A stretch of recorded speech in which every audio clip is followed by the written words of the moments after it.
it's absolutely inevitable that when you start to really sort yourself out, that you're not going to feel the same. And it's going to feel quite lonely, because sorting yourself out means getting conscious, waking up, realizing everything that's happened, trying to make sense of it, put everything in its right and proper place.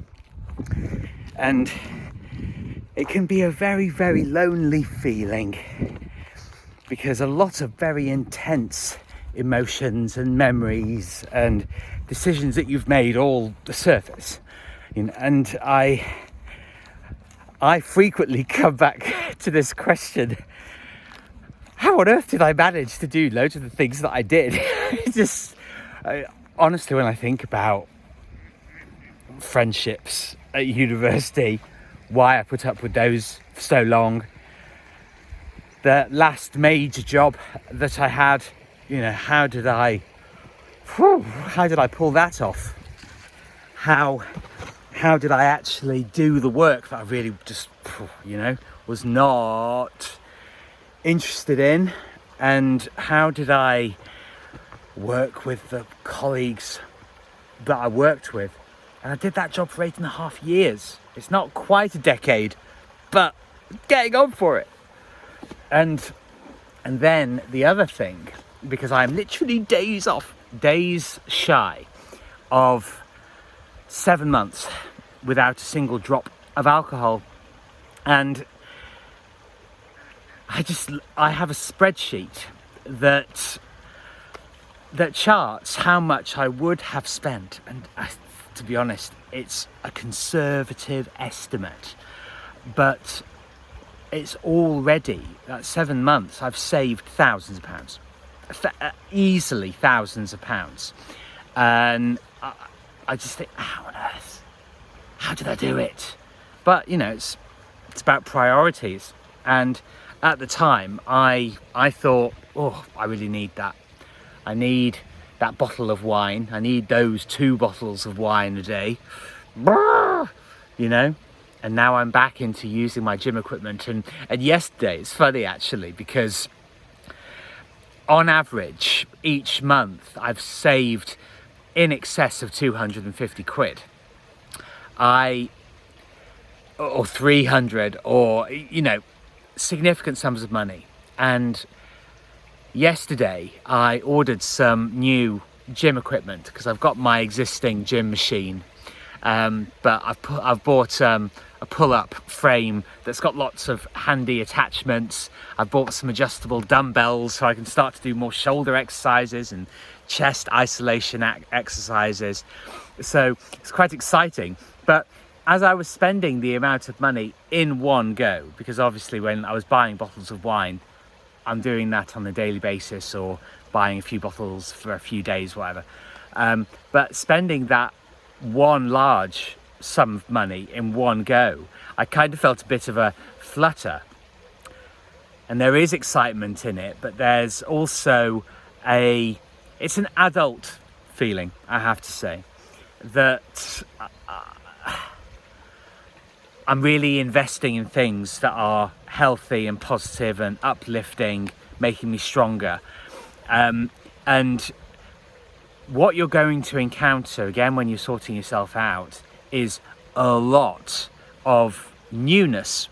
Things that you might have toyed with in the past, that you might have done once in a while, but not consistently. And that's going to feel weird. It's going to feel weird. And I don't think anybody really, I feel like it's my duty to say this stuff, because I don't think people really cover this stuff that much. Even how you're going to react to positive developments in your life. There's absolutely no doubt in my mind that there can be a huge amount of resistance to that. And I believe that that resistance comes from not really having any excuses anymore. There's nowhere to hide. You don't have excuses. You just have the yes or no decision of of what you're going to do and how it's going to affect you. And it can feel very nerve-wracking. So I haven't really heard that many people talk about this, that you can react negatively to positive influences. And you can. It sounds crazy saying it out loud, but if you consider the way that most people actually behave, and they're doing things that are very damaging, well, that means that they're choosing the negative over the positive. And the reality is that I think a lot of people are afraid, they're uncertain of, oh my gosh, well, actually, what will my life be like if it starts to go well for me? It is an unknown quantity, a black swan, something that you don't know how to predict, because maybe you've gone through your whole life and, like me, you've been constantly sort of guided. You've kind of had personality Stockholm syndrome, that if you've been a people pleaser, well, there's a structure to that, because basically you just respond to what people say, what people think, what people tell you to do, and you go and do it. It does actually give you a structure. It's why Stockholm syndrome is so powerful. You know, falling in love with your captor, because there's predictability. Oh, well, you know, my ex-boyfriend, he's going to tell me what to do. He's going to be critical of a way of I do things, so I'm going to stop doing that. And also, he's going to say, right, this is what we're doing, this is where we're going, this is the shopping that we're going to do, this is the cafe that we're going to eat at, and you're not going to get any say in it at all.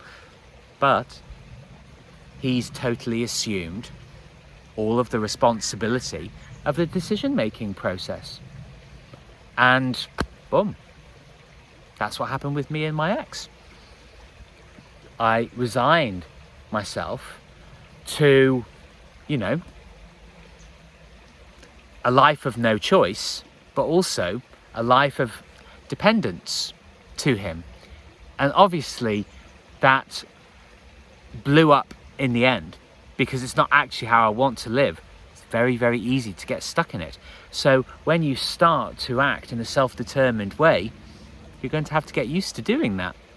And what you have to remember, I think a way of dealing with this, is actually reminding yourself that even though it hasn't necessarily been in the direction that you've dreamt of, that you would really like your ideal life to look like, you have stuck on various paths, and you have actually, you've done stuff. You have completed stuff. It just hasn't been the stuff that you wanted.